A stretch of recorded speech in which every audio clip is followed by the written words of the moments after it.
friends, today I'm going to start a new series. It's called Walkie Talkie. I might be walking, I might just be talking, but today I'm going to be walking and talking. I decided to share this with everyone because I have a lot of folks who ask me what a regenerative lifestyle is and how can you get started doing that. I've had people ask me if they could just come and meet me, talk to me, or like buy me a coffee or something so that they could learn more about a regenerative lifestyle. And I decided that instead, what if I just record myself on a walk or in the morning? It will help me maintain and manage my time and still share my thoughts with everybody. So I hope that's helpful.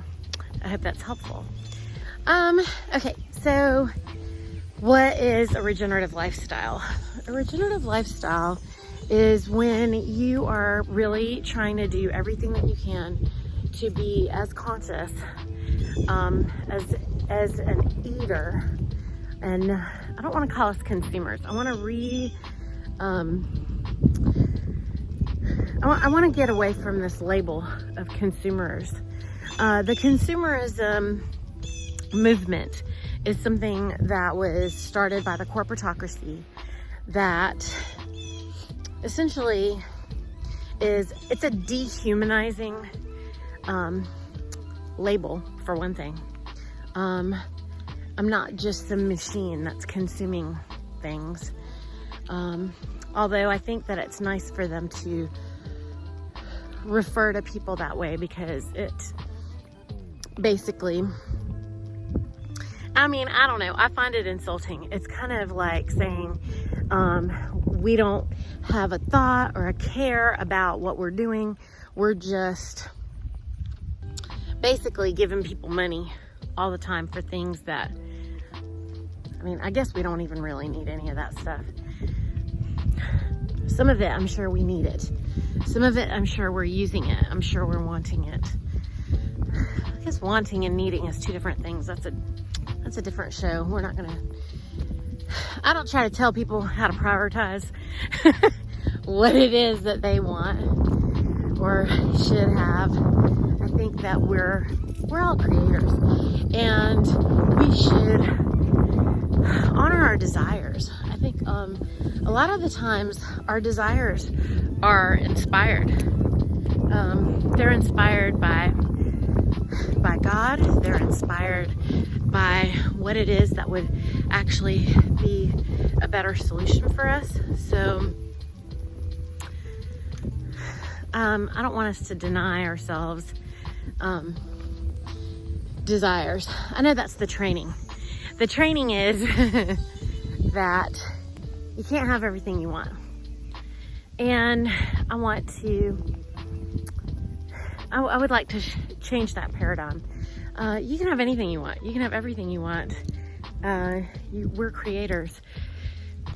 You're worthy beyond belief.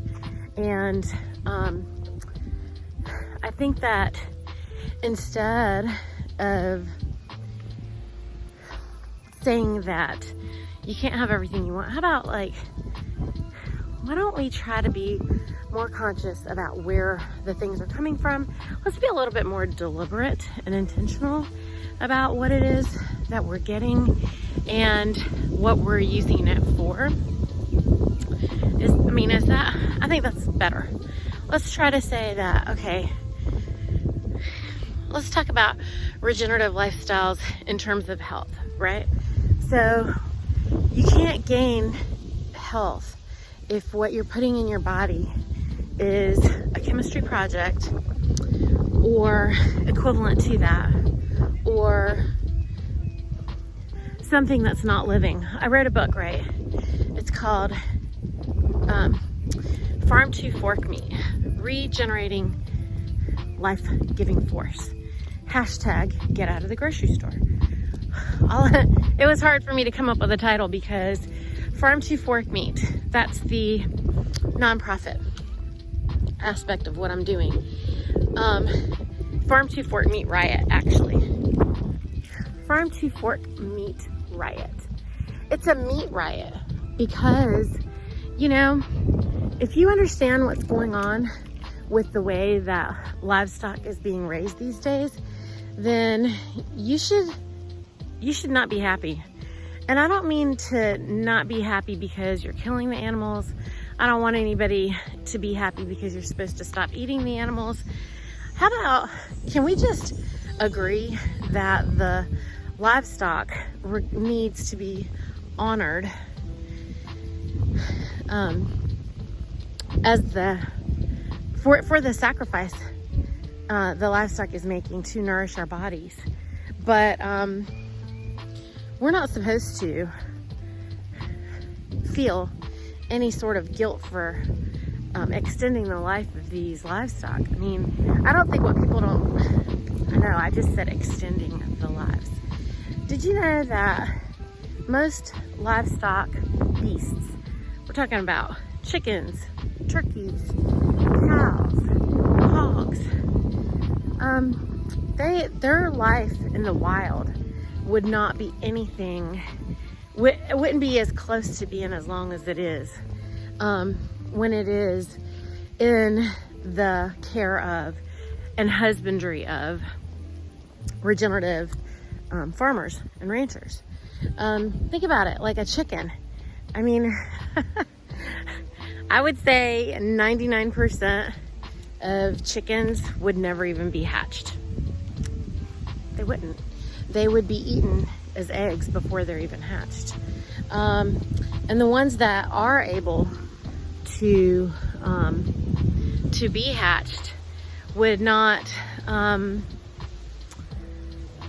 make it in the wild past a couple of days, because everything in its mama wants to eat a chicken and a baby chick. So yeah, that would not be, those little babies wouldn't be lasting very long. Between snakes, I mean, I think I can just say snakes. I don't even think I have to get to the next level. But snakes, gophers, whatever, I mean, think about it. Everything in the wild is hungry. We are animals, and you know, we're immersed in nature, and we're being made to believe that nature is to be feared, nature is to be honored. I just think it's funny. I mean, it's a universal law, guys. Universal laws are not wrong. They're solid. They're reliable. I mean, I often refer to universal laws as being as solid as gravity. You might be familiar with gravity. Gravity is powerful. Gravity is always working. Gravity's always on. You never have to wonder if it's gonna work for you. You don't have to take a class to learn how to use it. It's solid, guys. Nature is too. And nature and the universe always has our back. Always has our back. And so, you know, the only time that you're gonna have a problem with nature is if you're pushing back. If you're pushing back on nature, if you're trying to have a battle with Mother Nature, you're not gonna win. Yeah, you're not gonna win. Not that one. You're not gonna win because, you know, let's stop and think about, why are you pushing back? What are you pushing against? Probably because you've got some flawed premise, some flawed belief system that's in place, which has been put there by some person who wants you to need them to be able to live. They want, what it is somebody wants you to need something that they have so they can sell it to you, so that they feel like they can control whether you can live or not.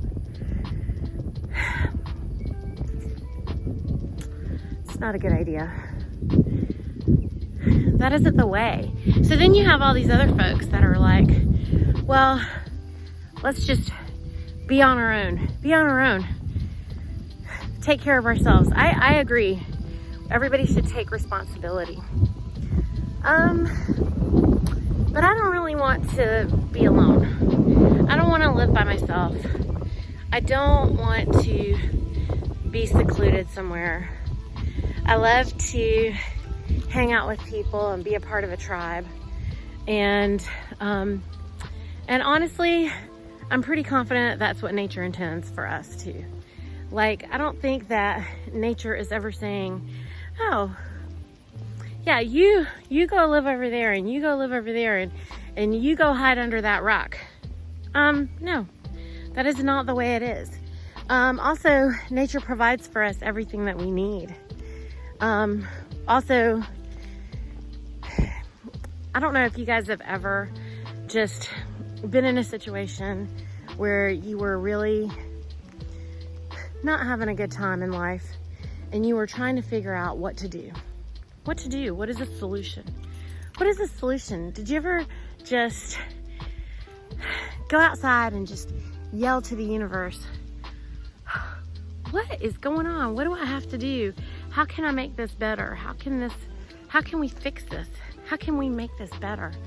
And as you're walking, as you're crying, as you're screaming, all of a sudden there's this answer.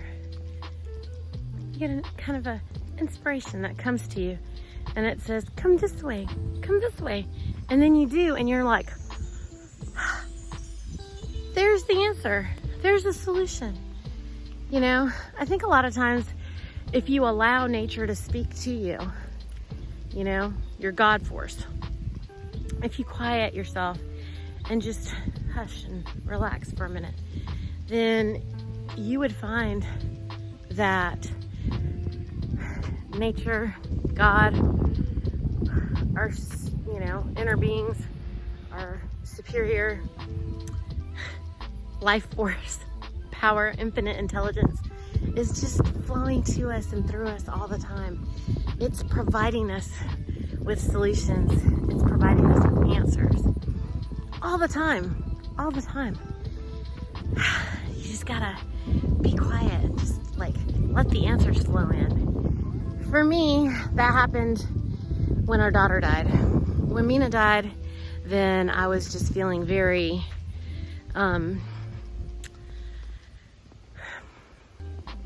helpless.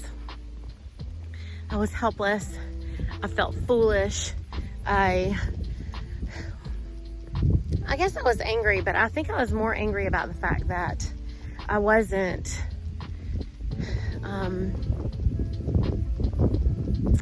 I just didn't know. If you just don't know what's going on, you don't know what's right, if you don't know how to move forward, it's that feeling of just not knowing that is really what's upsetting. It's not knowing. But you know that these days a lot of people just don't know, and they don't want to know, and they're not trying to know, and they're not trying to find out how to know. And when they ask and we present them with an answer, then they're also always like seeking some kind of blame. If somebody would have told me when our child was sick, you know, if they would have given us some solutions like that were holistic and that were going to help us not, I mean, really, if we'd have just had somebody just say to us, you know, and have some critical thinking, logical conversations with us about things, I would have been listening to them. But I haven't met anybody who knows any of that stuff even today. I haven't met really anybody who knows a lot of these things today. And when I say them, then, you know, folks look at me like I'm crazy. I don't know if I'm crazy. What I know is that when we changed what we were doing and when other people listen and they change what they're doing and do similar things, not exactly the same, but similar things, and people start walking in their full power, and they're honoring the laws of the universe, and they're honoring the law of nature, then they get better. Things get better. And I think that most of us are just seeking relief. And that relief that we're seeking is mostly in the form of the truth about cancers, the truth about metabolic dysfunction, the truth about all of these things. And one of the things that I happen to know to be true is that the cause is the cure. The cause is our convenient or inconvenient lifestyles. I mean, we think they're convenient. Are they convenient? Is it convenient that it seems like there's food everywhere when really there's not food anywhere? Food is nowhere. All I see everywhere is chemistry projects, man-made goos, pastes. Even when you go to the fast food restaurants and stuff, like all of those animals have, you know, they've been suffering. I think it's interesting that, you know, I think people feel like for them to be able to have animals that are raised correctly, or they've heard of regenerative, and, you know, they've heard of these words, regenerative, sustainable, farm fresh. They think doing any of those things is hard. It's not hard. It's not hard to get to know somebody, build a relationship, and then maintain that relationship. It's not hard, but you're not allowed to do that. You're not encouraged to do that. It's not institutions, the institutions that we created to provide us with ease, the institutions that we created that are providing all of our education, those same institutions have become our masters. We created them to be servants to us and to provide us with ease and flow. And instead, they've become our masters, and they are lording over us, and they're funded by the corporatocracy. And they're funded by these corporate giants that are profiteering off of the suffering of the people, because, you know, nobody's being honored in this scenario, okay? The soil isn't being honored. The air isn't being honored. The livestock isn't being honored. Animals aren't being honored. We definitely are not being honored. And they're calling us consumers, you know? They're calling us bad names. Why are we participating in programs where they're calling us names while they're taking our money and basically laughing and making fun of us as they do that? And why doesn't anybody else see this? Like, I don't know. Do you see this? If you see it, comment and let me know that you see this. Maybe I'm just preaching to the choir. I don't really know. I don't know. Anyway, these are going to be morning rants, morning raving rants, trying to, you know, start a conversation, trying to iron out a little bit about where I'm coming from in context, in terms of regenerative lifestyles. Ask me some questions. Send me some questions in the comments, and then we can start this conversation, because you can comment and I'll talk about it. I'll talk about it because, you know, we should all be talking to each other. They don't want us to talk to each other either. That's the other thing I don't like. Dividing and conquering. Somebody's trying to pillage our village, people, and we just don't have to let them. We don't have to let anybody do anything. We can do whatever we want. They can't come in unless we allow it. They can't come in if we don't allow it. So, are we going to allow it? me, I'm not allowing it. I don't pretend or play. Not when it comes to lifestyle choices. I mean, we get to design our reward. We get to prepare our reward. We get to choose our reward. We get to do that. We don't need to let anybody else tell us what we're going to do or how we're going to live or what that's going to look like. We decide.